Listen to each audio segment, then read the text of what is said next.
The black town car pulled up to the circular driveway of the estate on Magnolia Hill, and my hands trembled as I gripped my medical degree certificate. 5 years. 5 years of sleepless nights, impossible exams, and dreaming of this moment. I'd imagined my mother's face when I walked through the door, finally Dr. Simone Patterson, ready to make her proud. The house looked different. The garden my mother loved had been redone with modern sculptures that felt cold and sharp. The warm cream paint had been replaced with stark gray. Even the doormat was gone, replaced with stones arranged in a pattern that spelled out AV. I rang the doorbell, my heart pounding. A woman I'd never seen before opened the door. She was tall, blonde, dressed in expensive clothes with jewelry that caught the afternoon light. Her smile didn't reach her eyes. "Can I help you?" she asked, looking me up and down. "I'm here to see Nicole Patterson. I'm her daughter, Simone." The woman's smile widened, but it made my stomach turn. "Oh, you're the daughter. Greg mentioned you might show up eventually. I'm Veronica. Come in." "Veronica?" I stepped inside, confused. "Where's my mother? Where's my father?"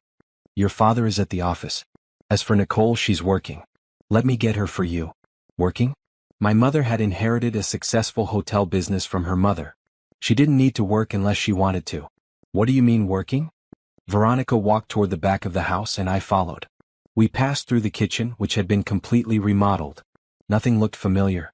We went down a hallway I barely remembered, past the laundry room, to a door I'd never noticed as a child. Veronica knocked.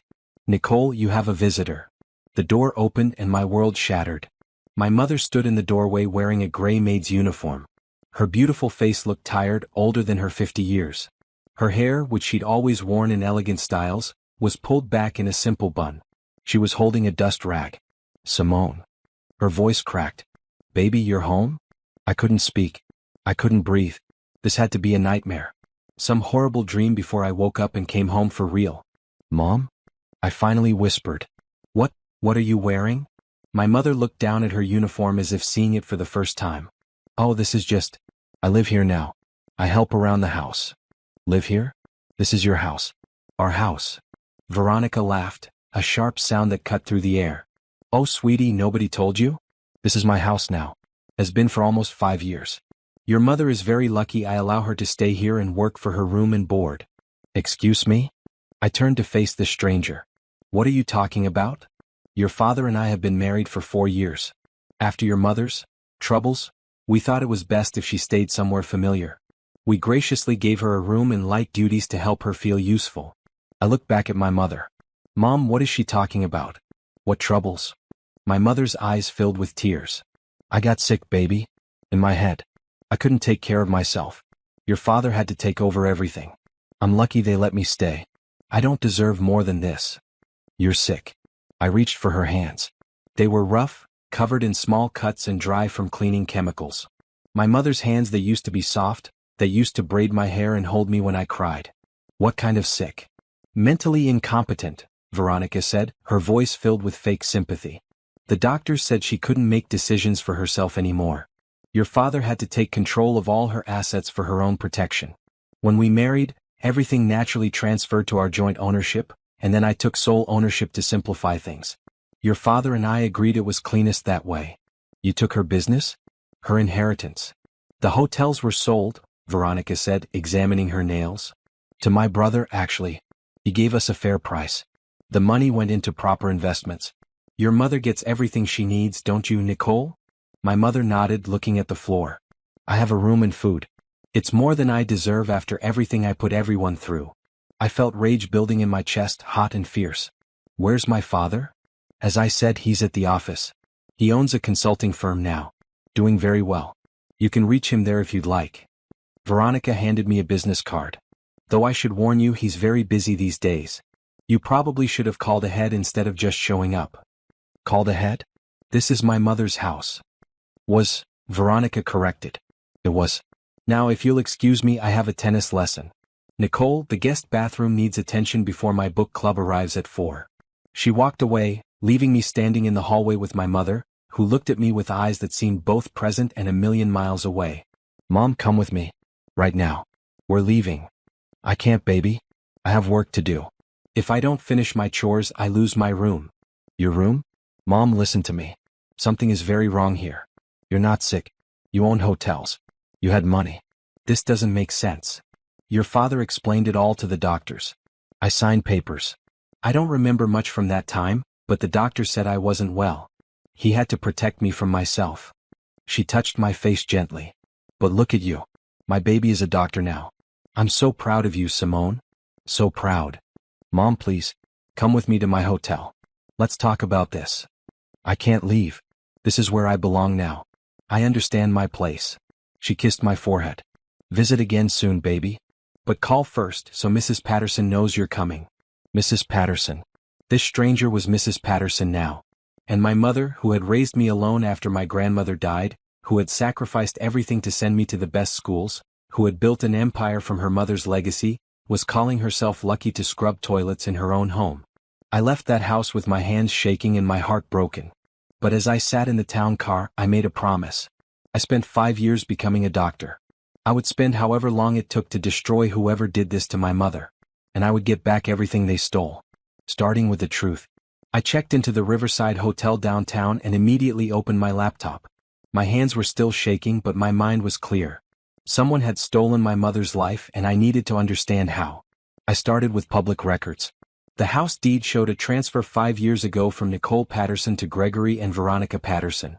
Then another transfer 2 months later to Veronica Patterson alone. My stomach turned. My father had completely removed my mother from ownership of her own home. Next, I searched for the divorce records. Filed 6 months after I left for medical school. Grounds: Nicole Patterson declared mentally incompetent, unable to manage her own affairs. Attached was a doctor's evaluation signed by Dr. Harold Kemp. I kept digging. The hotel business, Valley Crown Hotels, had been sold 4 years ago. The buyer, Preston Holdings LLC.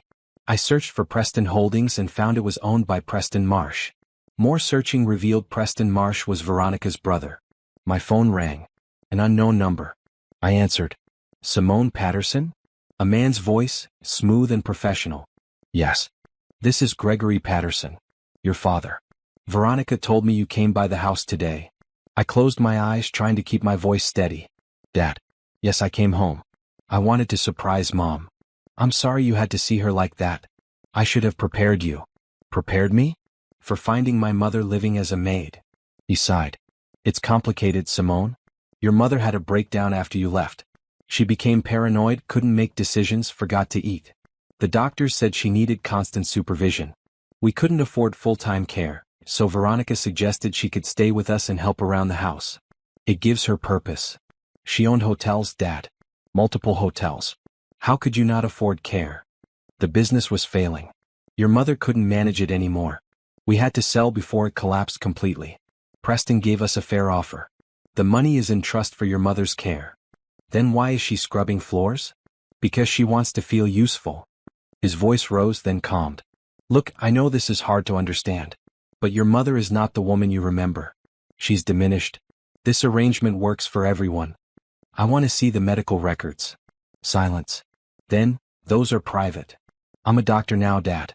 I can understand medical records. If Mom is truly incompetent, show me the documentation. I don't need to show you anything. I'm her legal guardian. The courts agreed with me. If you want to be part of your mother's life, you'll accept the situation and stop causing trouble. He hung up. I sat there staring at my phone.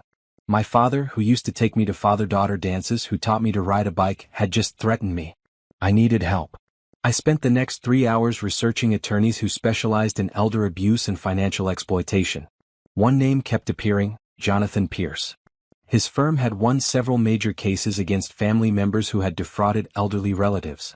His success rate was impressive, and his reviews mentioned his determination and integrity. I called his office first thing the next morning. Pierce and Associates, how may I help you? I need to speak with Jonathan Pierce. It's urgent. My mother has been declared mentally incompetent, and I believe it was done fraudulently to steal her assets. Mr. Pierce is with a client right now, but this sounds serious. Can you come to the office at 2 o'clock today? I'll be there. The law office was in a renovated building downtown. Jonathan Pierce was younger than I expected, maybe 40, with kind eyes and a firm handshake. He listened without interrupting as I told him everything. When I finished, he leaned back in his chair. The timeline is suspicious. Your father moved very quickly after you left for medical school. Did your mother have any history of mental illness? None. She was sharp, successful. She ran her business for 20 years. And this Dr. Kemp who signed the evaluation, do you know him? Never heard of him before today. Jonathan pulled up something on his computer. Dr. Harold Kemp. Interesting. He had his license suspended 2 years ago for providing fraudulent disability evaluations. He's currently under investigation for being paid to declare people mentally incompetent so family members could take control of their assets. My heart raced. So this was planned. It looks that way. Your father meets Veronica. They plan to take everything from your mother, they pay Dr. Kemp to declare her incompetent, and then they systematically transfer all her assets to themselves. He looked at me seriously. This is elder abuse, fraud, and conspiracy. If we can prove it, we can undo everything. How do we prove it? First, I need you to get your mother to see a real psychiatrist for an independent evaluation. Can you do that? She thinks she deserves to be a maid. She won't leave the house. Then we make it happen another way. Tell her you're worried about her health and want her to have a checkup. Frame it as being about her physical health. Once we get her in front of a real doctor, we can assess her mental state. What else? I'll file a motion for access to all financial records from the past 5 years. The business sale, the property transfers, bank records. I'll also depose Dr. Kemp and your father. We'll need testimony from people who knew your mother before this happened. Friends, business associates, anyone who can speak to her mental competency. How long will this take? Months, possibly longer. These cases are complex. But Simone, if what you're telling me is true, we can get justice for your mother. We can get her life back. I felt tears burning in my eyes. She doesn't even think she deserves a life anymore. They broke her. Then we'll help her remember who she is. But I need to warn you, this will get ugly. Your father and Veronica will fight back. They'll try to discredit you and your mother. They might threaten you. Are you prepared for that? I thought of my mother in that gray uniform, her hands raw from chemicals, living in a servant's room in her own home. I'm prepared. Good. Let's get started. I left the office feeling something I hadn't felt since arriving home. Hope. My father and Veronica had stolen 5 years from my mother. But I was going to make sure they paid for every single day. That evening I went back to the house. I rang the bell and this time my father answered. He looked older, grayer than I remembered. He also looked guilty. Simone. What are you doing here? I came to see Mom. Can I come in? He hesitated, then stepped aside. She's in the kitchen preparing dinner. I walked through the house that no longer felt like home. My mother was at the stove, still in her uniform. When she saw me, her face lit up. Simone, did you eat? I made roast chicken. Mom, I need to talk to you. Can we go somewhere private? I can take a break. Let me check with Mrs. Patterson. You don't need to ask permission to talk to your own daughter. My father appeared in the doorway. Nicole, finish dinner first. Simone can wait in the living room. No, I said firmly. Mom, come with me. Now. My mother looked between us, confused and frightened. Finally, she untied her apron and followed me to the room that used to be her study, now converted into some kind of trophy room for Veronica's awards. Mom, I need you to listen to me carefully. I know you think you're sick, but I don't believe you are. I'm a doctor now, remember? Let me take you to see a specialist. Someone who can make sure you're getting the right care. Baby, I've seen doctors. They all said the same thing. One doctor said that. A doctor who lost his license for lying. Please, Mom. Do this for me. Let me take care of you the way you took care of me. She touched my face, tears in her eyes. You really think something's wrong with the diagnosis? I think someone lied to you. I think someone wanted to take everything from you, and they used a fake illness to do it. Please trust me. She was quiet for a long moment. Then she nodded. Okay, I'll see your doctor. But if they say the same thing, you have to stop this. You have to let me stay here where I'm safe. Deal. But Mom, when the doctor tells you the truth, you have to believe them. Can you promise me that? I promise. As I left that night, I saw Veronica watching from an upstairs window. She looked angry. Good. She should be scared. Because I wasn't the little girl who left for medical school 5 years ago. I was Dr. Simone Patterson, and I was coming for everything they stole. Dr. Rebecca Santos specialized in geriatric psychiatry and had worked with Jonathan before on elder abuse cases. She agreed to evaluate my mother under the guise of a general health screening. I picked my mother up early the next morning. Veronica stood in the doorway, arms crossed.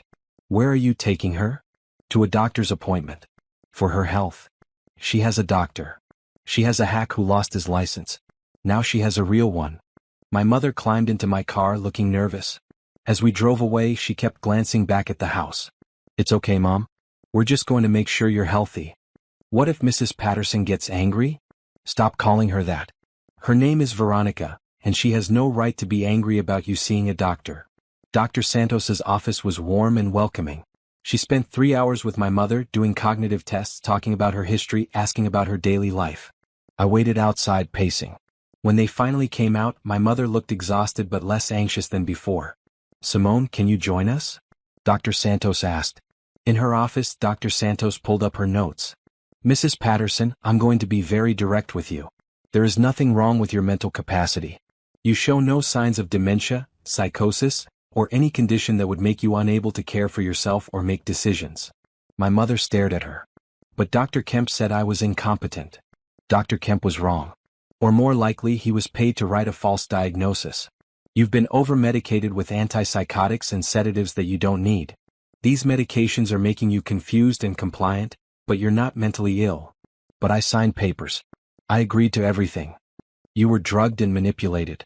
None of what happened to you was your fault. Dr. Santos leaned forward. Mrs. Patterson, I believe you are a victim of financial elder abuse. People you trusted took advantage of you and stole your assets. My mother started crying. My mother's hotels. She worked so hard to build that business. She made me promise to protect it, to grow it, to pass it to Simone someday. We're going to get it back, Mom, I said, holding her hand. All of it. Dr. Santos provided us with detailed documentation of her findings. Jonathan filed an emergency motion that afternoon, requesting the court to invalidate my mother's incompetency ruling and freeze all assets until a full investigation could be completed. While we waited for the hearing, I started digging deeper into exactly what had been stolen. Valley Crown Hotels had been my grandmother's legacy. She started with one small hotel in the 1970s and built it into a chain of 5 boutique hotels across the state. When she died, she left everything to my mother, who ran the business successfully for 2 decades. I found old financial records in a storage unit my mother had rented before everything fell apart. The hotels were profitable, bringing in steady income. The real estate alone was worth over $8 million. The business value was even higher. Then I found the sale documents. Preston Holdings LLC had purchased Valley Crown Hotels for $2 million. $2 million for a business worth at least $12 million. I called Jonathan immediately. They didn't just steal it. They sold it for a fraction of its value. To Veronica's brother. This is classic fraud. They declare your mother incompetent so she can't object. Then they sell her business to a family member for pennies on the dollar. I could hear the anger in his voice. I'm adding theft by conversion and fraudulent transfer to the charges. Can we get the hotels back? If the sale was fraudulent, we can void it. Preston would have to return the hotels or pay their current market value. Given that hotel values have increased in the past 4 years, that could be $15 million or more. Good. I want him to pay. There's something else you should know. I've been looking into your father's finances. He and Veronica are living way beyond what his consulting firm brings in. They're spending your mother's money like it's infinite. Where's the money from the hotel sale? That's what I'm trying to figure out. $2 million should have been deposited somewhere. But I can only see about $500,000 in their accounts, and that's mostly gone. Where did the rest go? I don't know yet. But I'll find it. The emergency hearing was scheduled for the following week. Jonathan warned me that the judge might not rule in our favor immediately, but at least we could get the process started. I spent that time learning everything I could about my grandmother's hotels. I visited each location, introduced myself to the staff, and discovered that Preston had fired most of the longtime employees and replaced them with his own people. The hotels were still operating, but the personal touch that made them special was gone. One evening, I met with Mrs. Chin, who had been my grandmother's head housekeeper and had worked for my mother until the sale. Your mother loved those hotels like they were her children, Mrs. Chin said, tears in her eyes. When that man Preston bought them, he came in and told us we were all outdated. He brought in his own people and pushed out everyone who remembered your grandmother. It broke my heart. Did my mother seem sick before the sale? Sick? No. But she seemed scared. She kept saying Gregory was worried about her health, that the doctors said she needed to rest. Then one day she just stopped coming to work. We heard she'd been declared incompetent, and then Mr. Preston owned everything. Did you ever see Veronica before the sale? Oh yes. She started coming around about a year before everything happened. She was Gregory's secretary at first, but then she started acting like she was already family. She'd make comments about how your mother was too old-fashioned, how the business needed fresh ideas. We all knew something was wrong, but what could we do? You can testify for us. Tell the court what you saw. Anything for your mother. She was good to us. She treated us like family. I gathered testimonies from 6 former employees, all saying the same thing.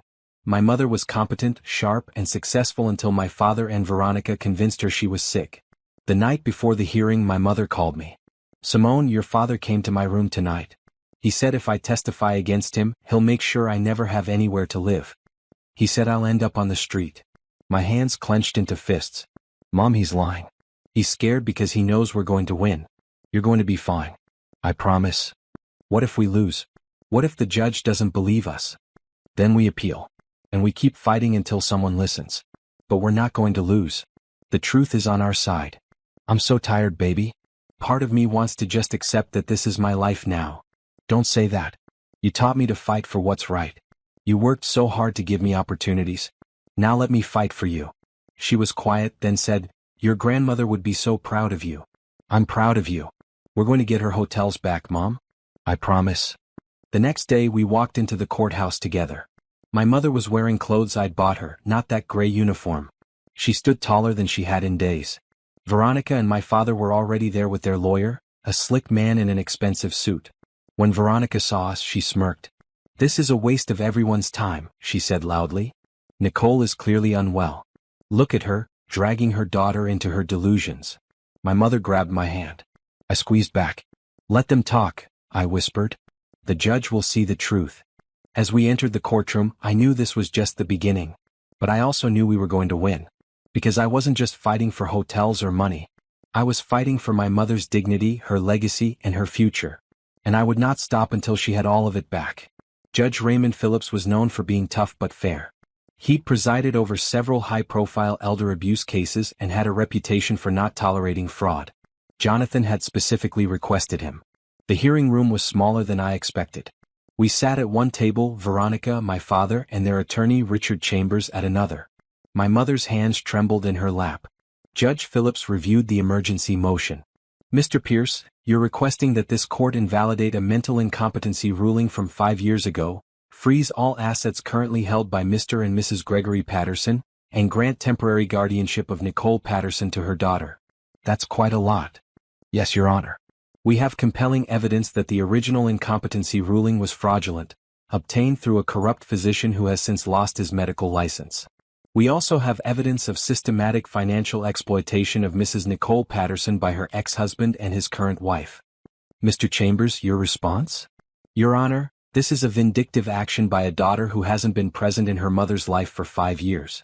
Mrs. Nicole Patterson was properly evaluated and found to be unable to manage her own affairs. My clients have been caring for her out of the goodness of their hearts. This motion is nothing but harassment." Judge Phillips looked at my mother. "Mrs. Patterson, do you understand why you're here today?" My mother stood up slowly. "Yes, sir. My daughter believes I was lied to about being sick in my head. She thinks people stole my mother's business from me. What do you think?" "I think..." She paused, looking at me then at my father. "I think I've been very confused for a long time. But I'm starting to remember things. I remember being smart enough to run a business. I remember making my own decisions. And I don't understand how I went from being that person to cleaning toilets. When was the last time you saw a psychiatrist?" "This week. Dr. Rebecca Santos. She said there's nothing wrong with me except being given medicine I don't need." Judge Phillips made a note. "I'm going to order an independent psychiatric evaluation. Until that's complete, I'm granting temporary guardianship to Simone Patterson and freezing all assets associated with Valley Crown Hotels or the sale thereof. No one is to transfer, sell, or hide any assets related to this case. We'll reconvene in 3 weeks." Chambers jumped up. "Your Honor, that's highly irregular. You're punishing my clients before any wrongdoing has been proven. I'm protecting a potentially vulnerable person until we establish the facts. If your clients have done nothing wrong, they have nothing to worry about." Court dismissed. Outside the courthouse, Veronica was furious. "You just cost us 3 weeks of business," she hissed at me. "I hope you're happy." "I'll be happy when you're in prison," I replied calmly. My father tried to approach my mother. "Nicole, please. You know I only wanted to protect you." Don't talk to my mother, I stepped between them. All communication goes through our attorney now. That afternoon, I moved my mother into a hotel suite near mine. She looked around the room like she was seeing the sky after years in a cave. I can stay here? Yes, Mom. This is yours. You don't have to ask anyone's permission. You don't have to clean anyone's floors. You just get to rest and heal. She sat on the bed and started crying. Not sad tears, but something else. Relief maybe. Or grief for the years she lost. Over the next few days, I watched my mother slowly come back to herself. The medication Dr. Kemp had prescribed cleared from her system. She started sleeping better, eating more, talking more. She began to remember things. I remember signing papers, she told me one evening. Gregory said they were for my protection, that if something happened to him, everything would be secure. I was so foggy from the pills. I just signed where he pointed. It's not your fault, Mom. I was weak. You were drugged and manipulated by someone you trusted. That's not weakness. That's abuse. Jonathan had been busy. He'd subpoenaed 5 years of financial records, deposed Dr. Kemp, and tracked down everyone who'd worked with my mother before the incompetency ruling. Dr. Kemp cracked immediately, Jonathan told me over coffee. He admitted your father paid him $50,000 to diagnose your mother as mentally incompetent. He's willing to testify in exchange for immunity from criminal charges. What about Preston? Veronica's brother? He's claiming he purchased the hotels in good faith and had no knowledge of any fraud. But I found something interesting. He paid $2 million for the hotels, but the money didn't go to your mother or father. It went to an LLC called Magnolia Investments. What's Magnolia Investments? A company owned by Veronica, created 2 weeks before the hotel sale. The money went straight to her and she's been using it to fund her lifestyle. New cars, designer clothes, vacations. She spent almost all of it. So she planned this from the beginning. Looks that way. She convinced your father to help her steal from your mother, probably with promises of the life they're living now. Your father gets to pretend he's successful, she gets to play rich housewife, and they both benefit from your mother's inheritance. Can we prove this in court? With the financial records, Dr. Kemp's testimony, and witness statements from people who knew your mother? Absolutely. But there's something else. He pulled out another document. I found the trust your father told you about. The one supposedly protecting your mother's money? It doesn't exist, I guessed. Worse. It exists, but it's empty. Your father created it, transferred nothing into it, and uses it as proof that he's managing your mother's assets responsibly. It's another layer of fraud. I felt sick. He thought of everything. Almost everything. He didn't count on you coming home and asking questions. Most families don't question these situations. Adult children either don't notice or don't want to get involved. You asking questions started unraveling their whole scheme. The independent psychiatric evaluation confirmed what Dr. Santos had said. My mother had no mental illness and never had. The evaluator, Dr. Howard Chong, was even more direct. Mrs. Patterson was the victim of medical fraud and systematic psychological abuse designed to make her believe she was incompetent. This is one of the clearest cases of exploitation I've seen in 30 years of practice. Armed with this evidence, Jonathan filed a comprehensive lawsuit. Fraud, theft by conversion, elder abuse, conspiracy, and emotional distress. He also notified the district attorney's office about potential criminal charges. Meanwhile, I focused on getting my mother ready to face what was coming. They're going to say terrible things about you in court, I warned her. They'll try to make it seem like you were sick, that you couldn't run your business. But I did run it. For 20 years. I know. And we have people ready to testify to that. But you need to be prepared for them to attack you. She was quiet for a moment. Simone, I need to tell you something. When Gregory first started seeing Veronica, I knew. I saw messages on his phone. I confronted him and he said it was nothing, that she was just a friend. I believed him because I wanted to. I didn't want to admit my marriage was falling apart. Mom, people have affairs. That doesn't mean you deserve this. I know. But I was weak then too. I should have left him immediately. Instead, I tried to make it work. And while I was trying to save my marriage, he was planning how to take everything from me. That's not weakness. That's love. You loved him, so you trusted him. He used that love as a weapon. But we're going to make sure he never hurts anyone like this again. I started working at the local hospital, establishing my medical career while managing my mother's case. The other doctors welcomed me and I found satisfaction in helping patients. But every evening, I returned to planning strategy with Jonathan. We tracked down my mother's old business associates, her friends, anyone who could speak to her character and competency. The picture that emerged was of a smart, capable woman who had been systematically isolated and destroyed by people she trusted. One friend, Patricia Woodson, cried when she saw my mother. "Nicole, we all thought you were sick. Gregory told everyone you needed privacy, that visitors upset you. We wanted to help, but he cut us all off." "He isolated her," I explained. "It's a classic abuse tactic. Remove the support system so the victim has no one to turn to." Patricia agreed to testify, as did 7 other friends whom my father had pushed away. The case was building. But as Jonathan warned me, Veronica and my father weren't going to go down without a fight. The first sign of trouble came when someone broke into my hotel room. Nothing was taken, but my papers were scattered, my laptop left open. A warning. The second sign was a letter delivered to the hotel. "No return address," typed message, "drop the case or face consequences." I showed it to Jonathan. "We need to report this to the police," he said. "Will it help?" "It'll create a record. And it shows they're desperate. Innocent people don't threaten witnesses." "Good. Let them be desperate. It'll make them sloppy. Simone, you need to be careful. Your mother too. These people have already proven they're willing to destroy lives to get what they want." "I'm not scared of them." "Maybe you should be. At least a little." But I wasn't scared. I was angry.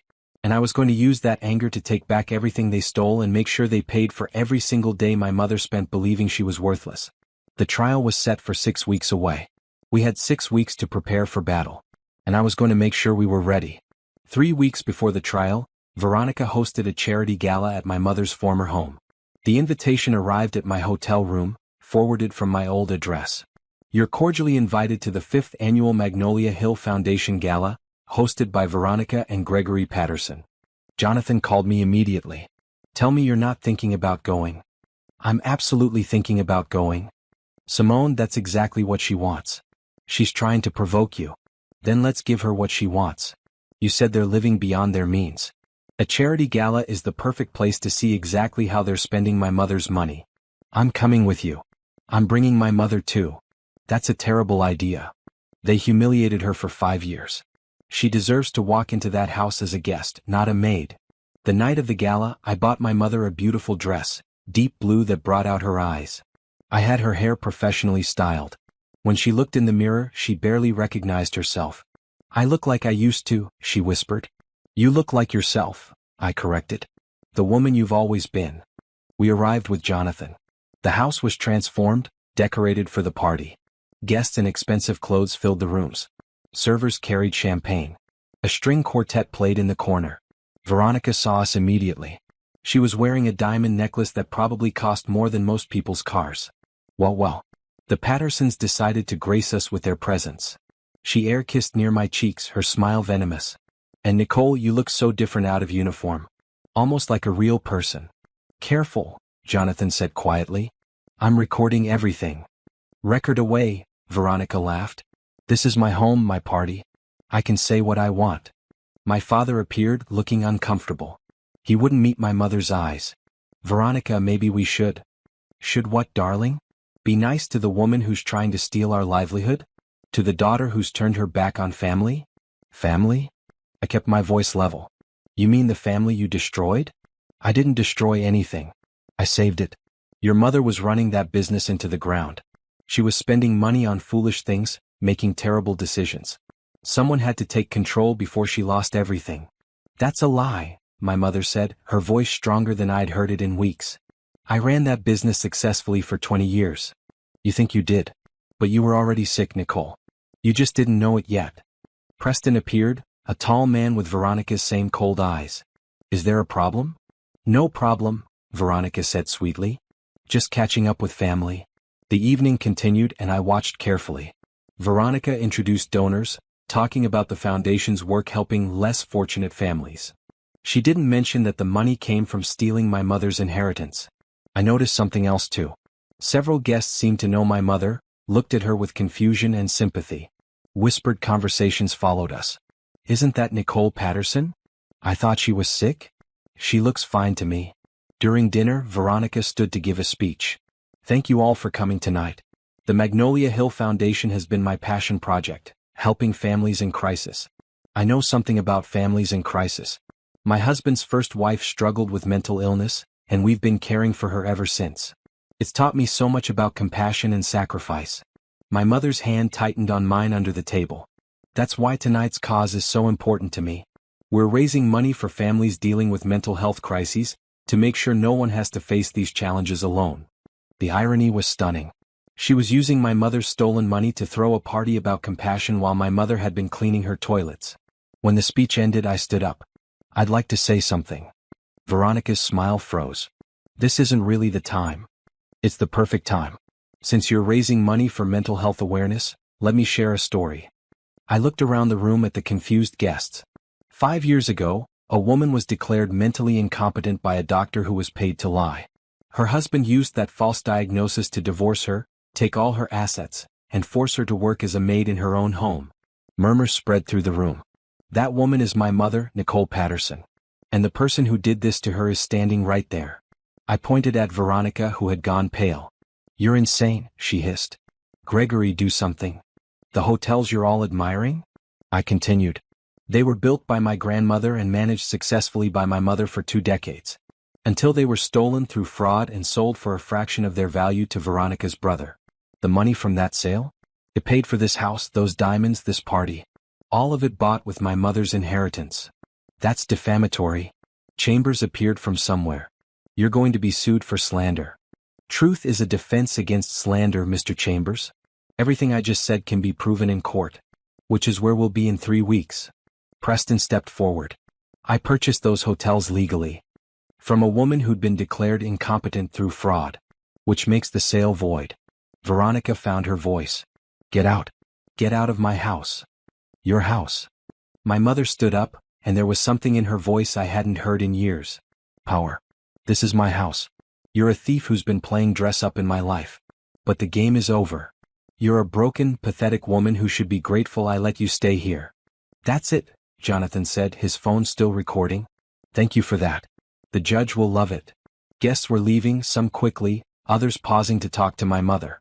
Several mentioned they'd had doubts about the story Gregory had told, that my mother had never seemed sick when they knew her.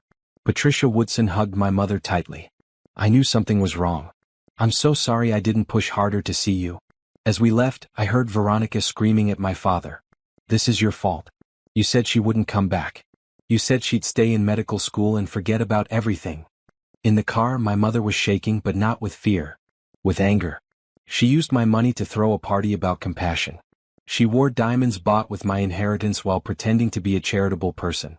That recording will help our case, Jonathan said. She basically admitted to everything. Did you see their faces? My mother almost laughed. Their friends, their donors, all looking at them like they were criminals. Because they are criminals, I said. And now everyone knows it. The next day, 3 major donors to the Magnolia Hill Foundation called to withdraw their support. 2 board members resigned. The story started appearing in local news. Local woman accuses socialite of elder abuse and fraud. Veronica tried to control the narrative, giving an interview claiming my mother was confused and I was manipulating her. But the evidence was mounting and public opinion was turning. My father called my phone 20 times. I finally answered. Simone, please. We need to talk. We'll talk in court. You don't understand. Veronica, she's not the person I thought she was. She convinced me Nicole was sick.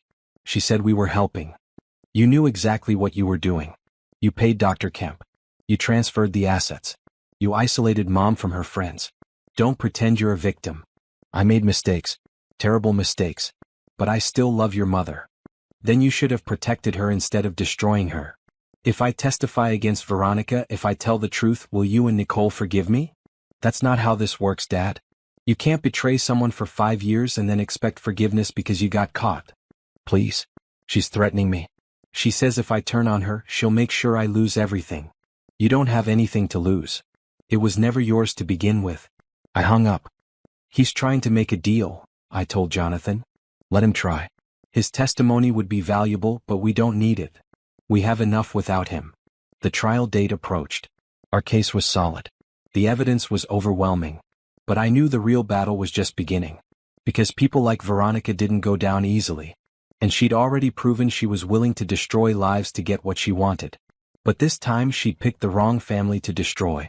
The courtroom was packed on the first day of trial. News of the case had spread and reporters filled the back rows. Judge Phillips had already warned that he wouldn't tolerate any disruptions. Jonathan stood to give his opening statement. Your Honor, this case is about betrayal. Nicole Patterson built a life, raised a daughter, and ran a successful business for 20 years. She trusted her husband, Gregory Patterson, to support her. Instead, he conspired with his mistress, now his wife, Veronica Patterson, to systematically destroy Nicole's life and steal everything she owned. He presented our timeline. The affair starting shortly after I left for medical school. The sudden incompetency evaluation by Dr. Kemp. The rushed divorce. The transfer of assets. The sale of the hotels to Preston for far below market value. The evidence will show that every step of this process was calculated to take advantage of a vulnerable woman who trusted the wrong people. Nicole Patterson was drugged, isolated, and convinced she was mentally ill when she was perfectly healthy. She spent 5 years working as a maid in her own home, believing she deserved nothing, while the defendants lived lavishly on her stolen inheritance. Chambers stood for his opening statement. Your Honor, this is a story about a daughter who abandoned her mentally ill mother for 5 years and now wants to blame everyone else for her absence. Nicole Patterson was properly diagnosed and properly cared for. My clients have been saints, providing Nicole with a home and purpose when she had nothing. Now they're being repaid with false accusations and harassment. Judge Phillips made notes. Mr. Pierce, call your first witness. The plaintiff calls Dr. Rebecca Santos. Dr. Santos took the stand and methodically destroyed Dr. Kemp's diagnosis. She explained the tests she'd performed, the interviews she'd conducted, and her conclusion. Mrs. Patterson shows no signs of mental incompetence, dementia, psychosis, or any condition that would prevent her from managing her own affairs. She was, however, significantly over-medicated with drugs that cause confusion, memory loss, and passivity. In your expert opinion, was the original diagnosis correct? Absolutely not. Mrs. Patterson was never mentally incompetent. Chambers cross-examined. But couldn't her condition have improved over 5 years? Conditions like the one Dr. Kemp described don't improve spontaneously. They progress. If Mrs. Patterson was truly incompetent 5 years ago, she would be worse now, not better. The fact that she's completely lucid after stopping the unnecessary medications proves she was never ill. Could she have been sick 5 years ago and gotten better? Not from the conditions Dr. Kemp diagnosed. His diagnosis claimed she had progressive dementia and psychotic features. Those don't resolve on their own. The next witness was Dr. Chong, who confirmed everything Dr. Santos said. Then Jonathan called Dr. Harold Kemp himself. Kemp looked terrible. His medical license was gone and he faced potential criminal charges. He'd already agreed to testify truthfully in exchange for immunity. Dr. Kemp, did you perform a thorough evaluation of Nicole Patterson 5 years ago? No. Did you diagnose her with mental incompetency based on medical evidence? No. Then why did you sign a document declaring her mentally incompetent? Kemp's voice was barely audible. Gregory Patterson paid me $50,000 to sign the document. Gasps filled the courtroom. Judge Phillips banged his gavel. Did you ever actually examine Mrs. Patterson? I met with her once for about 15 minutes. Gregory had already given her sedatives. She was drowsy and confused. I asked her a few basic questions, then signed the paperwork Gregory had prepared. Were you aware that your diagnosis would be used to take away Mrs. Patterson's legal rights and transfer her assets to others? Yes. That was the point. Chambers tried to recover on cross-examination. Dr. Kemp, haven't you lost your medical license for fraud? Yes. So why should this court believe anything you say? Because I'm already facing criminal charges. Lying now won't help me. I'm telling the truth because it's the only thing I have left. Judge Phillips looked at Chambers. Any further questions? No, Your Honor. We broke for lunch. Outside the courthouse, reporters surrounded us. Dr. Patterson, how does it feel to hear that testimony? What do you want to say to your father? Jonathan guided us past them. Don't say anything. Let the evidence speak. The afternoon session brought financial experts who testified about the hotel sale. A forensic accountant, James Wu, explained what he'd found. The Valley Crown hotels were conservatively worth $12 to $15 million at the time of sale. They were sold to Preston Holdings LLC for $2 million. The money from that sale went directly to Magnolia Investments, a company owned solely by Veronica Patterson. Over the next 4 years, that money was spent on luxury items, travel, and maintaining a lifestyle the defendants couldn't otherwise afford. Is there any legitimate reason for such a low sale price? None. Market comparables show similar hotel properties selling for much higher values. This sale only makes sense if the goal was to quickly transfer assets to a specific buyer at the expense of the actual owner. Chambers attacked on cross-examination. Mr. Wu, isn't it possible the hotels were simply overvalued? Possible but not probable. 5 independent appraisals from that time period all valued the properties between $11 and $15 million. Preston Holdings has since valued them at $18 million in their corporate filings. So Preston knows the hotels are actually worth far more than what he paid for them? Correct. The next witness was Patricia Woodson, my mother's friend. I knew Nicole for 15 years before all this happened. She was sharp, funny, successful. Then suddenly Gregory said she was sick and couldn't have visitors. He cut all of us off. We tried to call to visit, but he said we were upsetting her. Did Nicole ever seem mentally ill to you? Never. Not once. She ran a complex business, managed employees, negotiated contracts. She was one of the smartest people I knew. One by one, friends and former employees testified. They all said the same thing. My mother was competent, successful, and suddenly isolated by my father and Veronica. Mrs. Chin, the former head housekeeper, cried on the stand. Nicole treated us like family. When my son was sick, she paid his medical bills. When I needed time off, she never questioned it. She remembered all our birthdays. Then Mr. Preston bought the hotels and fired most of us. He said we were too old, too set in our ways. It broke Nicole's heart. Did you ever see Nicole after the sale? Once. I went to the house to try to see her. A blonde woman answered the door and said Nicole was busy. Then I saw her through the window wearing a maid's uniform, cleaning. I couldn't believe it. I tried to talk to her, but the blonde woman, Veronica, told me to leave or she'd call the police. By the end of the first week, the pattern was clear. My father and Veronica had systematically isolated my mother, drugged her, convinced her she was incompetent, stolen her assets, and forced her into servitude. But Chambers wasn't giving up. When it was the defense's turn, he called Veronica to the stand. She was dressed conservatively, her hair pulled back, trying to look sympathetic. Mrs. Patterson, please tell the court about your relationship with Nicole. I tried to help her. When Gregory told me about her illness, I suggested she come live with us. I knew it would be hard, but I wanted to do the right thing. And why did you have Nicole work around the house? Her therapist suggested it. He said having tasks would give her a sense of purpose and help with her depression. Did you ever mistreat Nicole? Never. I cared for her like she was my own family. Jonathan stood for cross-examination. Mrs. Patterson, you stated you cared for Nicole like family. Did your family members also live in servants' quarters and wear uniforms? That was Nicole's choice. We offered her better accommodations. Did you pay Nicole for her work? Veronica hesitated. We provided room and board. So you had a woman worth millions of dollars cleaning your toilets for free? She wasn't worth millions anymore. The money was in trust. What trust? Can you provide documentation of this trust? Gregory handled that. There is no trust, is there, Mrs. Patterson? There never was. That was just another lie. I was told there was a trust. By your husband, who you conspired with to steal from his wife? Objection. Chambers jumped up. Counsel is badgering the witness. Sustained. Mr. Pierce, ask questions. Mrs. Patterson, when did your romantic relationship with Gregory begin? After his divorce. Not before? Not while he was still married to Nicole? We were friends. Friends who communicated privately, who met outside of work, who planned a future together while Gregory was still married? We didn't plan anything. Then how did you end up owning all of Nicole's assets less than a year after the divorce? I don't know. Gregory handled the legal matters. You don't know how you became a millionaire? Objection. Withdrawn. Mrs. Patterson, at the charity gala 3 weeks ago, what did you say to Nicole? Veronica went pale, remembering the recording.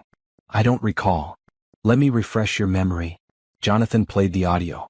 Veronica's voice filled the courtroom. You're a broken, pathetic woman who should be grateful I let you stay here. Does that sound like someone who cared for Nicole like family? Veronica didn't answer. When my father took the stand, he looked defeated. Chambers tried to frame him as a confused man who made mistakes. But on cross-examination, Jonathan dismantled him. Mr. Patterson, you paid Dr. Kemp $50,000 to falsely diagnose your wife. Where did that money come from? I borrowed it. From whom? Veronica. So Veronica gave you money to pay for a false diagnosis that would allow you to steal your wife's assets and give them to Veronica? It wasn't like that. Then explain how it was. I thought Nicole was sick. I wanted to help her. By divorcing her, taking everything she owned and making her your maid? I made mistakes. These weren't mistakes, Mr. Patterson. These were crimes. The trial continued for another week. More witnesses, more evidence, more testimony about the systematic destruction of my mother's life. Finally, it was time for closing arguments. Jonathan stood before the judge. Your Honor, the evidence is overwhelming. Nicole Patterson was the victim of a cruel and calculated conspiracy. She lost her marriage, her home, her business, and 5 years of her life. The defendants must be held accountable for every dollar they stole and every day they stole it. Chambers tried one last time. Your Honor, my clients made some questionable choices, but they believed they were helping. This should be a civil matter about money, not a criminal case about fraud. Judge Phillips looked tired. I'll have my ruling in 1 week. Until then, the asset freeze remains in place. Court is adjourned. As we left the courthouse, my mother looked at me. What happens now? Now we wait. And we trust that justice will be served. What if it isn't? Then we appeal. We keep fighting until we win. But I believed we would win. Because the truth was on our side. And for once, the truth was going to matter. The week waiting for Judge Phillips's ruling was the longest of my life. My mother spent the time in therapy, processing everything that had happened to her. I watched her transform day by day. I keep remembering things, she told me over breakfast one morning. Little moments where Gregory was manipulating me. Times when I questioned what was happening, but he convinced me I was confused. That's called gaslighting. He made you doubt your own reality. There was this day about 6 months after you left for school. I found messages on his phone from Veronica. Love messages. I confronted him and he said I was being paranoid. He said the stress of you being gone was making me imagine things. He suggested I see a doctor. Dr. Kemp. Yes. Gregory scheduled the appointment. He went with me. I remember being so tired that day. I could barely keep my eyes open. Now I know why. He drugged you before the appointment. I told Dr. Kemp I was worried Gregory was cheating. Dr. Kemp wrote it in his notes as a paranoid delusion. Then he prescribed medication that made everything worse. She looked at me with clear eyes. They planned it all, Simone. Every step. I know, Mom. I kept waiting for you to call. But Gregory said you were busy with school, that I shouldn't bother you. He screened my calls, deleted my messages. He isolated me from everyone, including my own daughter. Guilt washed over me. I should have called more. I should have come home. No. She grabbed my hand. You were building your future. That's what I wanted for you. This isn't your fault. It's theirs. She was right, but it didn't ease the guilt completely. I'd been so focused on medical school, on proving myself, that I'd accepted my father's explanations too easily. When did you realize something was really wrong? I asked. The day I signed the divorce papers. I was so medicated I could barely hold the pen. Gregory kept saying it was for my protection, that I'd be taken care of. I remember asking about the hotels and he said they'd be in trust for me. I believed him because I wanted to believe him. Because the alternative was that the man I'd loved for 25 years was destroying me. You couldn't have known. I should have known. I should have fought harder. Mom, you were drugged and manipulated. You did nothing wrong. She was quiet for a moment. The worst part wasn't losing the money or the business. It was losing myself. I started to believe I was worthless. That I deserved to scrub floors and eat leftovers and sleep in that tiny room. I convinced myself I was lucky they let me stay. That was their goal. To break you down so completely that you wouldn't question anything. Well, they failed. Because I'm not broken anymore. I saw the truth of it in her eyes. My mother was coming back stronger than before. That evening we met with Jonathan to prepare for the ruling. Judge Phillips could rule in our favor on everything, which would void the incompetency declaration, the divorce, and the property transfers. Or he could rule partially, voiding some but not all.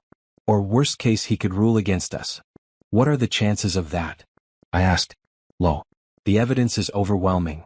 But judges can be unpredictable. If he rules in our favor, what happens to Veronica and Gregory? Civil penalties, definitely. They'll owe Nicole everything they took plus damages. Criminal charges are a separate matter, but the district attorney has already indicated interest in prosecution. My mother spoke up. I don't care about revenge. I just want my life back. This isn't revenge, Mom. It's justice. And it will help other people too, Jonathan added. If we win this case, it sets a precedent for other elder abuse victims. It shows that courts will take these cases seriously. The day of the ruling arrived. We dressed carefully and headed to the courthouse. The courtroom was even more packed than during the trial. Veronica and my father sat with Chambers both looking tense. Judge Phillips entered and we all stood. Please be seated. I've reviewed all the evidence presented in this case and I've reached my decision. My mother's hand found mine. First, regarding the mental incompetency ruling from 5 years ago. Based on the testimony of Dr. Santos, Dr. Chang, and Dr. Kemp's admission that he was paid to provide a false diagnosis, I find that the original ruling was obtained through fraud. The incompetency declaration is hereby voided retroactively. Relief flooded through me. Second, regarding the divorce. Because the divorce was based entirely on the fraudulent incompetency ruling, and because Nicole Patterson was not capable of understanding what she was signing due to being over-medicated, I find the divorce was invalid from its inception. Gregory and Nicole Patterson are still legally married. My father's head dropped into his hands. Veronica looked furious. Third, regarding the property transfers.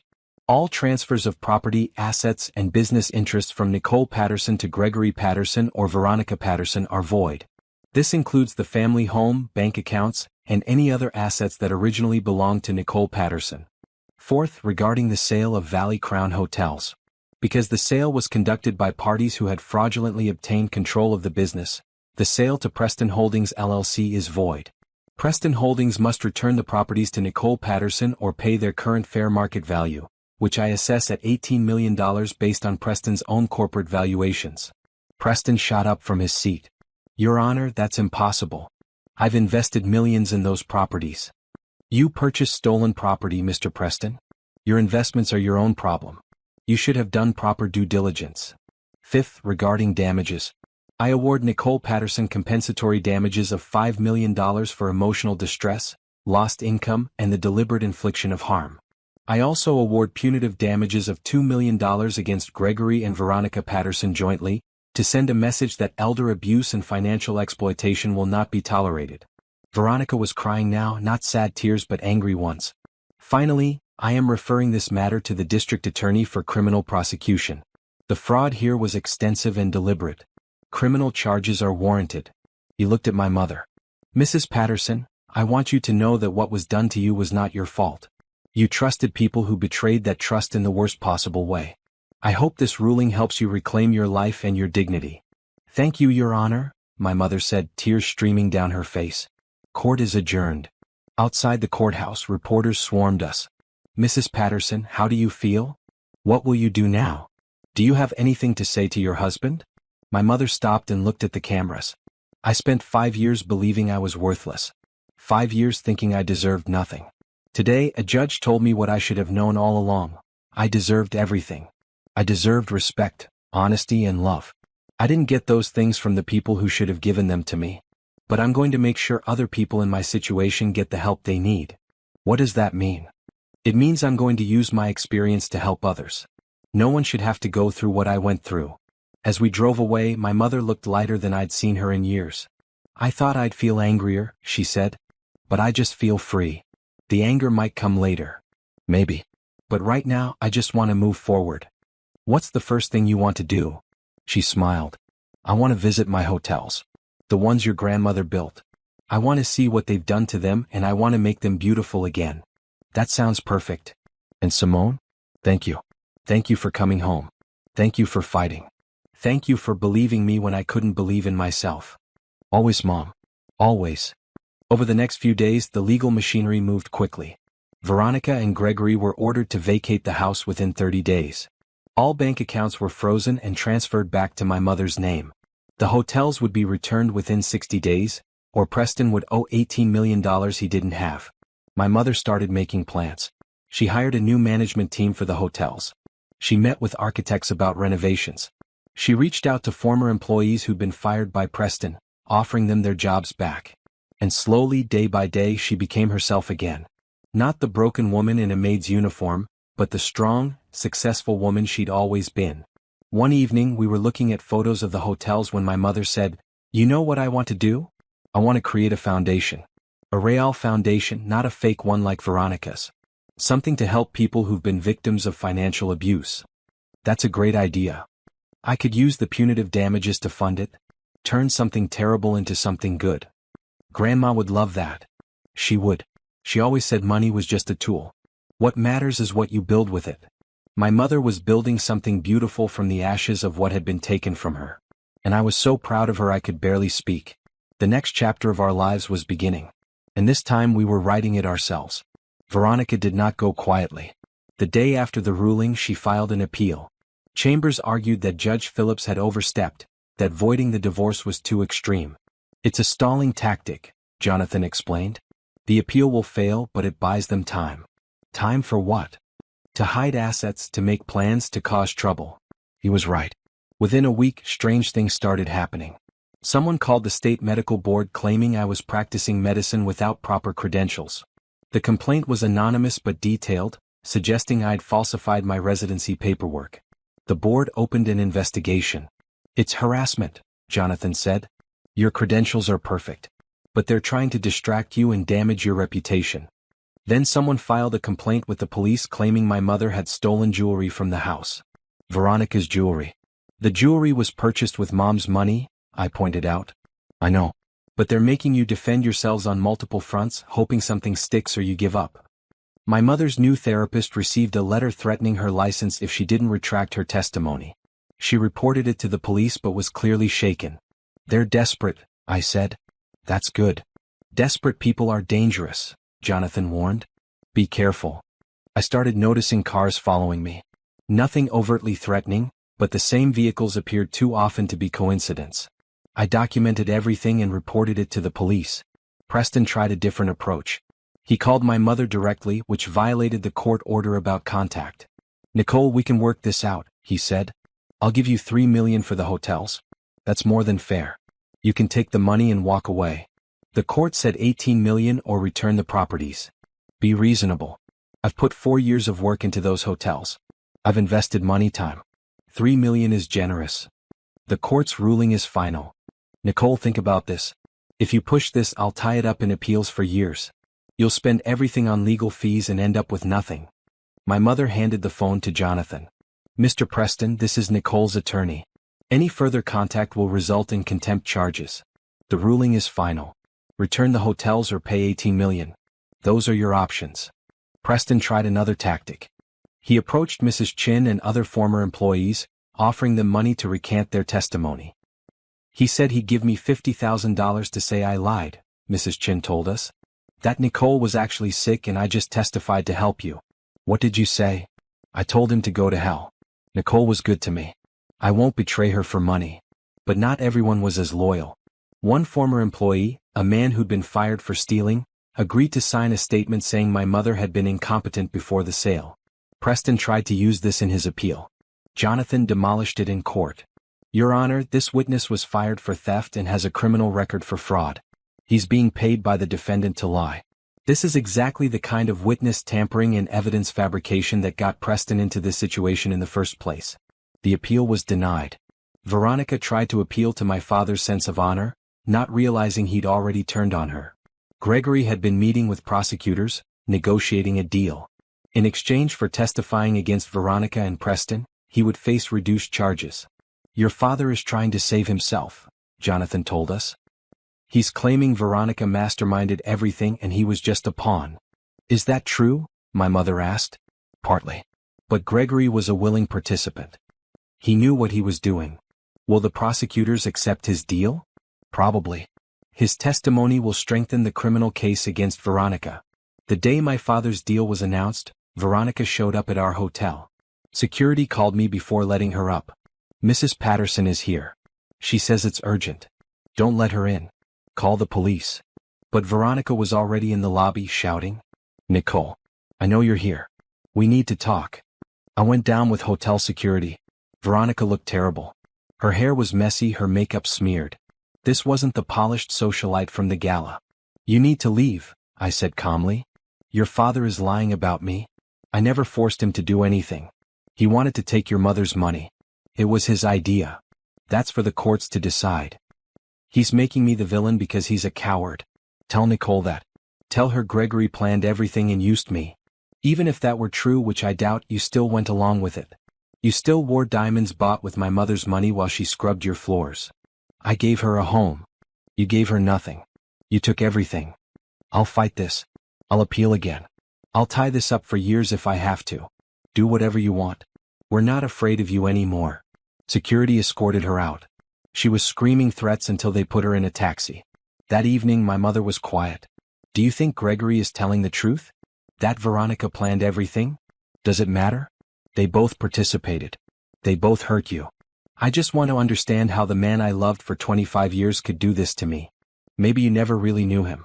Maybe he was always capable of this and you just never saw it. That's the part that hurts the most. Questioning everything we had together. Wondering if any of it was real. Some of it was probably real, Mom. People change. He changed. Or maybe stress and fear brought out his worst qualities. Either way, he made his choices. I keep thinking about when we were young. We had nothing but we were happy. When did having something become more important than being good? I don't know. But you're still good. That's what matters. The criminal trial was set for 3 months later. In the meantime, the deadline for Preston to return the hotels or pay approached. He didn't have $18 million. His appeals had failed. The properties would have to be returned. 2 weeks before the transfer date, Preston made one last desperate move. He tried to burn down the flagship hotel. The fire was caught quickly, and investigators found evidence of arson. Preston was arrested at the scene. He thought if he destroyed the hotels he wouldn't have to give them back, Jonathan explained. But arson while facing civil judgment just adds criminal charges. He could have killed people. The hotel had guests. Which is why he's facing attempted murder charges in addition to arson. Preston's arrest seemed to break something in Veronica. She stopped filing motions, stopped appealing, stopped fighting. Her lawyer withdrew from the case. She's out of money, Jonathan said. And out of options. The day the hotels were officially transferred back to my mother, we stood in the lobby of the flagship property. It had been renovated by Preston in a cold, modern style that had removed all its character. We'll restore it, my mother said. Make it beautiful again the way Grandma intended. Mrs. Chin and the other former employees returned, brought back by my mother with raises and new titles. Welcome home, my mother told them. Let's rebuild this together. Over the next weeks, the hotels began to transform. My mother worked tirelessly, meeting with designers, approving plans, making decisions with the clarity and confidence she'd lost 5 years ago. I forgot how much I love this, she admitted.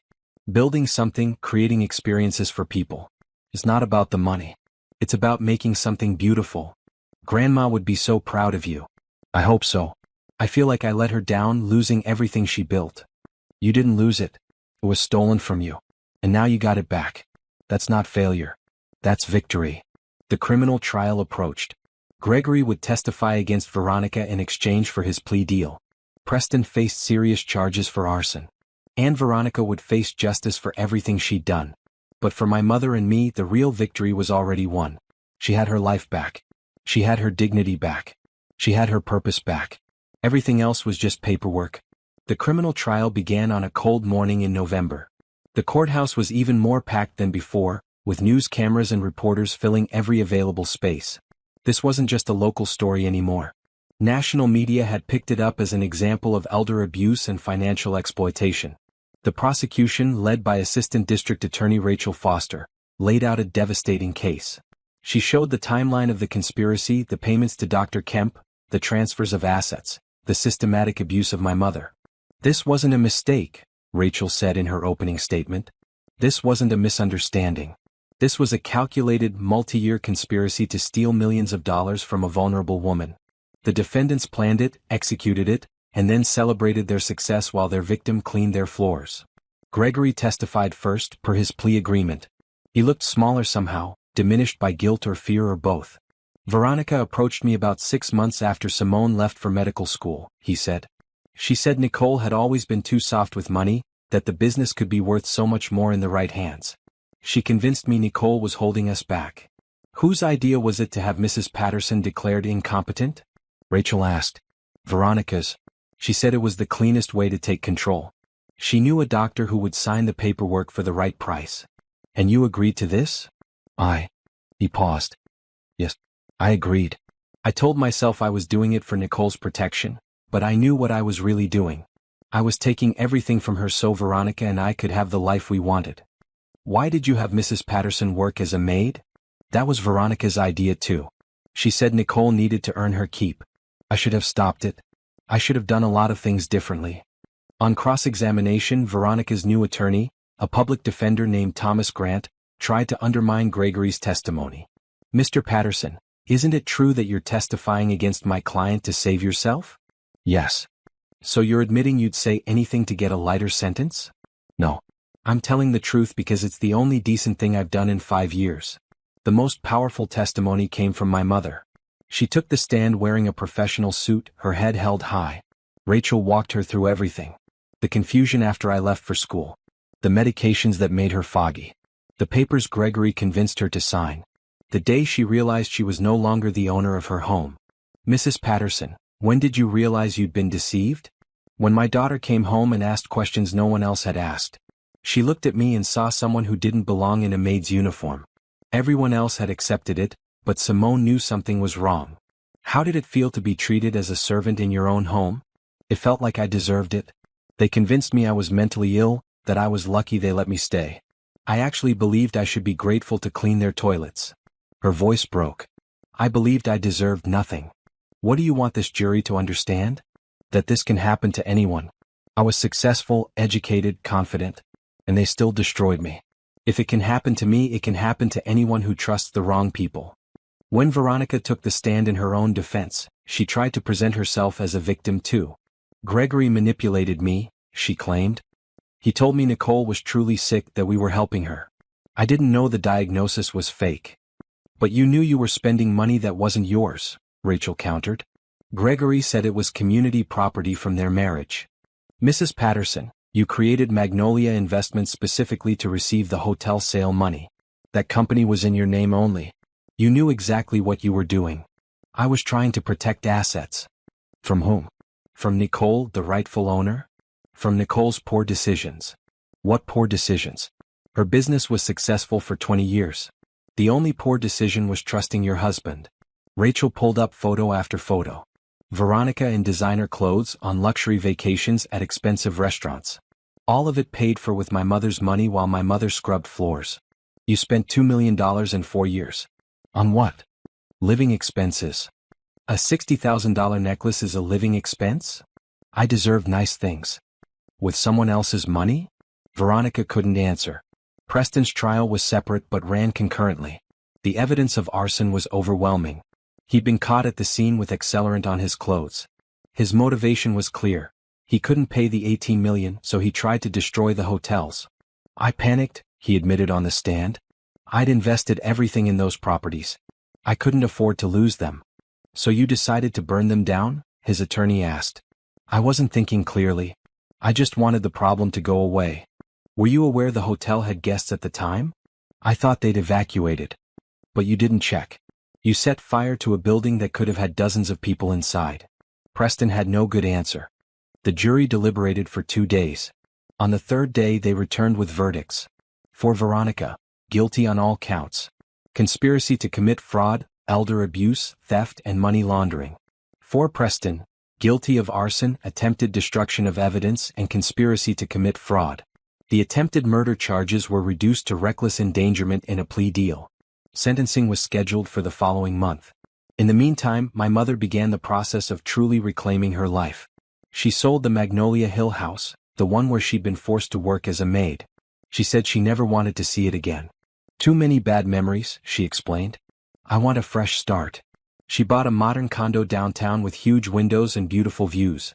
She decorated it herself, choosing colors and furniture that made her happy. She invited her friends over, the ones Gregory had pushed away, and rebuilt those relationships. She threw herself into restoring the hotels. Each one received a complete renovation, bringing back the warmth and character Preston had removed. These hotels tell a story, she said. My mother's story, my story, our family's story.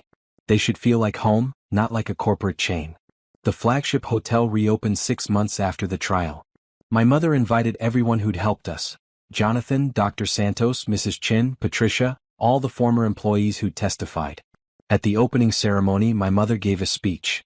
5 years ago, someone tried to erase me. They tried to convince me I was worthless, incompetent, lucky to be allowed to exist. They almost succeeded. But my daughter refused to accept that story. She came home and asked a simple question. Why is my mother wearing a maid's uniform?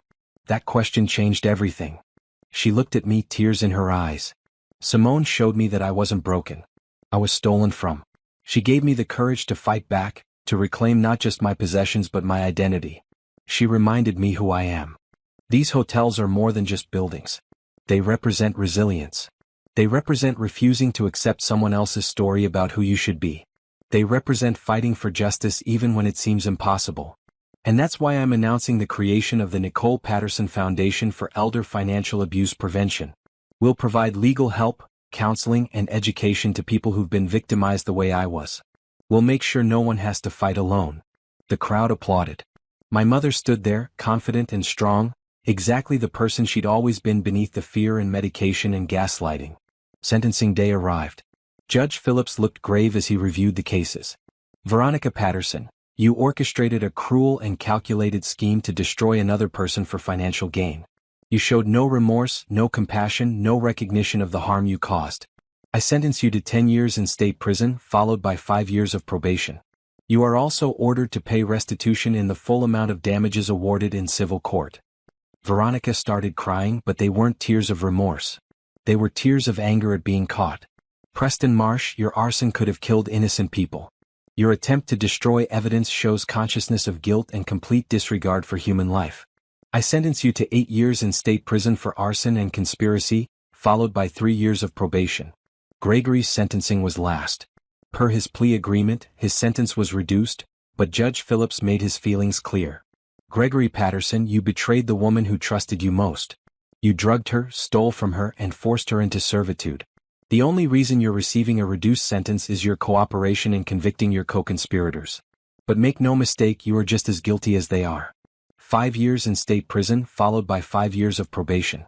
You are also permanently barred from having any contact with Nicole Patterson. As they were led away, my father looked back at my mother one last time. She didn't look away, but she didn't acknowledge him either. He was a stranger now, someone she used to know. Outside the courthouse, reporters asked my mother how she felt. I feel like I can breathe again, she said. For 5 years I lived in fear and confusion. Now I'm free. Not just legally free but emotionally free. They can't hurt me anymore. What will you do now? I'm going to run my hotels, help other victims through my foundation, and spend time with my daughter. I'm going to live the life that was stolen from me. Do you forgive your ex-husband? She thought about this carefully. I don't know if I'll ever forgive him. But I don't need to forgive him to move forward. His actions don't define me anymore. I define me. As we drove away from the courthouse for the last time, my mother looked at me. Thank you, Simone. For everything. For believing in me when I couldn't believe in myself. Always, Mom. Always. Justice had been served. But more importantly, my mother had been restored. Not to who she was before, but to someone even stronger. Someone who survived and refused to stay a victim. Someone who turned her pain into purpose. Someone who proved that no matter how thoroughly someone tries to erase you, you can write yourself back into existence. 6 months after sentencing, life had transformed completely. My mother's foundation officially launched with a staff of 5 and partnerships with legal aid organizations across 3 states. The office was in the renovated flagship hotel, a beautiful space with her grandmother's photo on the wall. We've already helped 12 families, she told me, her eyes bright with purpose. People who were being financially abused by family members, caregivers, even lawyers. We connected them with attorneys, helped them get independent medical evaluations, walked them through the process I went through. How many of them won their cases? 10 so far. 2 are still in litigation. But every single one of them told me they felt hopeless until they found us. That's what matters. I'd completed my residency and joined a practice at the hospital where I'd been working. My focus was geriatric medicine, specializing in identifying signs of elder abuse. The experience with my mother had shown me how often doctors miss the signs, how easily vulnerable people can be exploited. Dr. Patterson, you have a new patient, the nurse told me one afternoon. 72-year-old woman, brought in by her grandson. He says she's been acting confused and needs to be declared incompetent. I felt my stomach tighten. Let me see her. The woman, Mrs. Gladys Harper, was alert and oriented. Her grandson, a slick-looking man in his 30s, hovered nearby. Mrs. Harper, can you tell me why you're here today? My grandson says I need a checkup. But I feel fine. Has anything changed recently in your life? She hesitated, glancing at her grandson. Well, I signed some papers last week. Financial papers. My grandson said they were to protect my money. I see. Mrs. Harper, would you mind if I spoke with you privately? That's not necessary, the grandson said quickly. I can answer any questions. I appreciate that, but I need to speak with Mrs. Harper alone. It's standard procedure. Once he was gone, Mrs. Harper relaxed. Doctor, I don't think I should have signed those papers. But he said if I didn't, I might lose my house. He said I was getting forgetful and needed help managing things. Are you forgetful? Not more than usual for my age. I pay my bills, manage my checkbook, remember my appointments. But he keeps insisting I'm sick. I ran cognitive tests. Mrs. Harper's results were completely normal. I called my mother's foundation. By the end of the day, Mrs. Harper had an attorney reviewing those papers. They turned out to be power of attorney documents that would have given her grandson control of everything. We caught it just in time. Thank you, she told me, crying. I thought I was going crazy. He kept saying I was confused, that I didn't remember things correctly. You're not crazy. Someone was trying to take advantage of you. But you're going to be okay now. Cases like that reminded me why all of this mattered. My mother's story wasn't unique. It happened every day to people who trusted the wrong person. My mother had started dating.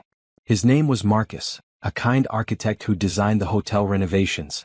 He treated her with respect and genuine affection, never pushing, always listening. He's different, she told me over dinner one evening.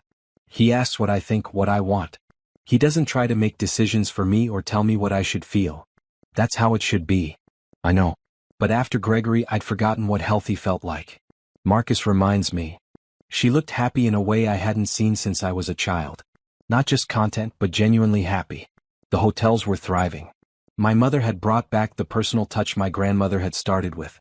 Guests received handwritten welcome notes. The staff knew regular visitors by name. Each hotel had its own character but shared the warmth that made people feel at home. We're booked solid for the next 6 months, she told me proudly. Not because we're fancy or expensive, but because people love the experience. That's what hospitality should be. She'd hired back almost all the staff Preston had fired, giving them better salaries and benefits. Mrs. Chun was now the general manager of the flagship location. Your mother is the best boss I've ever had, Mrs. Chun told me. She treats us like family, pays us fairly, listens to our ideas. This is how business should be done. One afternoon, I got a call from Jonathan. I have news. Veronica tried to appeal her sentence again. It was denied. She's officially serving her full 10 years. Good. Preston is also serving his full sentence. No early parole. And Gregory is prohibited from ever contacting your mother again. If he tries, it's an automatic parole violation. How's Mom's financial situation? Better than expected. Between the restored hotel business, the restitution payments, and the damages, she's worth about $20 million. The foundation is fully funded. She's set for life. She earned it. She did. And Simone? I'm proud of what you both accomplished. This case changed my practice. I've taken on 3 more elder abuse cases since yours, all because of the precedent we set. That means people are getting help. Exactly. 6 months later, we celebrated the first anniversary of my mother's foundation at a gala in the flagship hotel. Unlike Veronica's fake charity event, this one had real purpose and real results. The keynote speaker was Mrs. Harper, the woman I'd helped 6 months earlier. If I hadn't met Dr. Patterson and learned about the foundation, my grandson would have taken everything, she said. I'd be living in a nursing home I didn't need, losing my independence, maybe believing I really was incompetent. Instead, I'm still in my home, still managing my own life, and my grandson is facing fraud charges. That's justice. My mother stood to give her speech. A year ago, I stood in this very room and told you I'd been erased. Someone had stolen not just my money but my identity. They convinced me I was worthless, sick, deserving of nothing. Tonight, I stand here as proof that you can come back from that. You can reclaim yourself. This foundation has helped 27 families in our first year. 27 people who were being abused, exploited, or manipulated. We're just getting started. Because every person who trusts the wrong person, who finds themselves in an impossible situation, who needs someone to believe them, deserves help. I couldn't do this without my daughter, Simone, who refused to accept the story she was told about me. Who came home and asked the right questions. Who fought for me when I couldn't fight for myself. She saved my life, and now we're working together to save others. She looked at me with so much love and pride. To everyone in this room who's struggled, who's been hurt, who's wondered if they could survive. You can. You will. And you don't have to do it alone. The applause was thunderous. Later that evening, as the party wound down, my mother and I stood in the hotel lobby, looking at the photo of my grandmother. She'd be proud of you, Mom. She'd be proud of us both. We honored her legacy, not just by keeping the hotels but by using them to help people. Do you ever think about Gregory? About what he's doing in prison? Sometimes. But not with anger anymore. More with sadness for who he could have been but chose not to be. He had everything: love and family and a good life. He threw it away for money that wasn't even his. That's not my tragedy. It's his. Do you think you'll ever see him again? I hope not. That chapter of my life is closed. I'm writing new chapters now. Marcus appeared with glasses of champagne. To new chapters, he said, raising his glass. To new chapters, my mother echoed. As I left that evening, I thought about how much had changed in 18 months. I'd come home expecting to celebrate my graduation with my mother. Instead, I'd found her broken, stolen from, convinced she deserved nothing. Now she was running a successful business, helping people across the state, in love with a man who treated her well, and more confident than I'd ever seen her. The people who tried to erase her were in prison, their reputations destroyed, their schemes exposed. They'd lost everything while my mother had gained it all back and more. But the real victory wasn't the money or the hotels or even the prison sentences. The real victory was watching my mother stand tall, smile freely, and believe in herself again. They tried to convince her she was worthless. She'd proven she was priceless. They tried to make her disappear. She'd made herself impossible to ignore. They tried to write her story. She'd taken back the pen. And as I looked at the thriving hotels, the successful foundation, and my mother's genuine happiness, I knew one truth with absolute certainty. Some things can't be stolen. Not forever. Not if you refuse to stop fighting for them. My mother had fought for herself. She'd won. And now she was teaching others to do the same. That was the happy ending she deserved. Not because she got her money back or because her abusers went to prison, but because she remembered who she was and refused to be anyone else. Dr. Simone Patterson, proud daughter of Nicole Patterson, the woman who couldn't be erased.